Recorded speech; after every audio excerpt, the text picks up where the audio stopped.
بسم اللہ الرحمن الرحیم، السلام علیکم۔ پیارے دوستوں، آج کی اس ویڈیو میں ہم بات کریں گے تاریخ کے اس عظیم شخصیت کے بارے میں کہ جس کا نام تاریخ کے پنوں میں کہیں دبا سا دیا گیا ہے، اور جس کا پوری مسلم قوم پر ایک بہت بڑا احسان ہے کہ جس نے امام حسین کے قاتلوں سے چن چن کر بدلہ لیا تھا۔ جی ہاں دوستوں، ہم بات کرنے والے ہیں مختار السقفی کے بارے میں، جنہوں نے یزیدیوں کا ایک ایک کر کے صفایا کیا تھا۔ اور پیارے دوستوں، امام حسین رضی اللہ تعالی عنہ کا خون دیکھیے کس طرح سے رنگ لا رہا ہے۔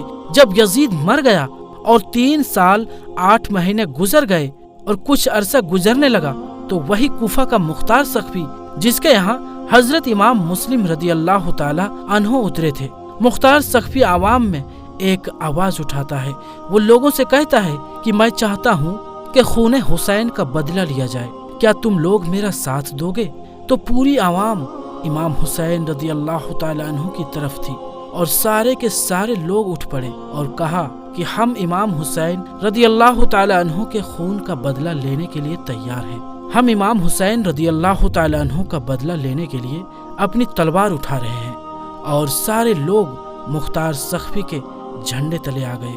مختار سقفی نے حضرت امام حسین رضی اللہ تعالی عنہ کے بھائی حضرت محمد بن حنفیہ رضی اللہ تعالی عنہ کے نام ایک فرضی خط لکھا تھا، اور لوگوں سے یہ کہہ دیا تھا کہ مجھ کو امام حسین کے بھائی محمد بن حنفیہ نے خط لکھ دیا ہے کہ قاتلان حسین کا بدلہ لیا جائے۔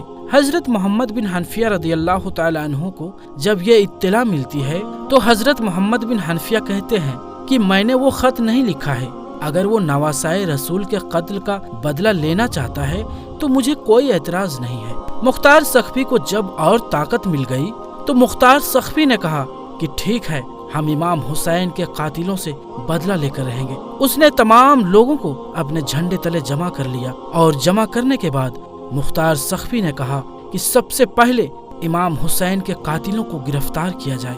مختار سقفی کے پاس سب سے پہلے گرفتار کر کے سمر لایا گیا۔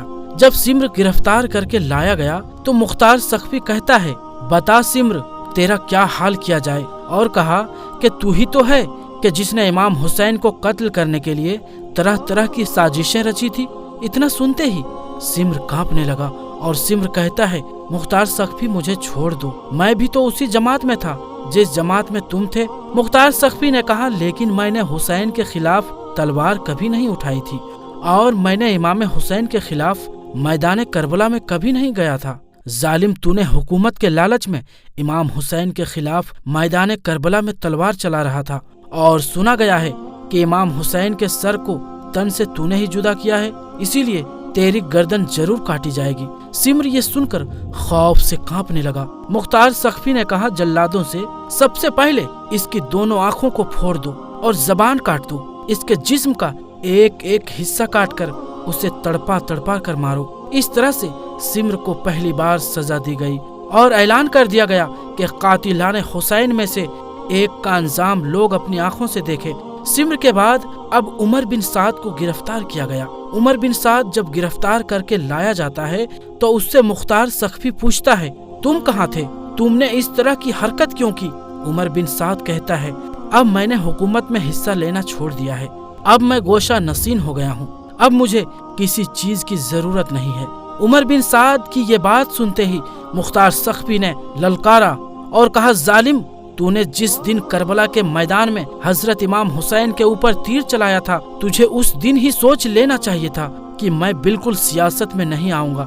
تو نے نواسائے رسول کو کربلا کے میدان میں تڑپایا تھا، اور وہ تو ہی تو ہے جس نے ایک ایک کو کربلا کے میدان میں پانی کے لیے ترسایا تھا۔ اب سوچ تیرا کیا انجام ہوگا۔ عمر بن سعد یہ سنتے ہی خوف سے کانپنے لگا، اور اس کے لڑکے کو بلایا گیا، اور بلانے کے بعد مختار سقفی نے کہا کہ اس کے سامنے اس کے بیٹے کو قتل کر دیا جائے۔ عمر بن سعد نے کہا، میں دیکھ کر برداشت کیسے کروں گا؟ تو مختار سقفی نے کہا، جب امام حسین کے بچے علی اصغر کو تیر لگا تھا تو حسین نے کیسے برداشت کیا ہوگا؟ جب حسین کے سامنے ان کا جوان بیٹا علی اکبر شہید کیا گیا تھا تو حسین نے کیسے برداشت کیا ہوگا؟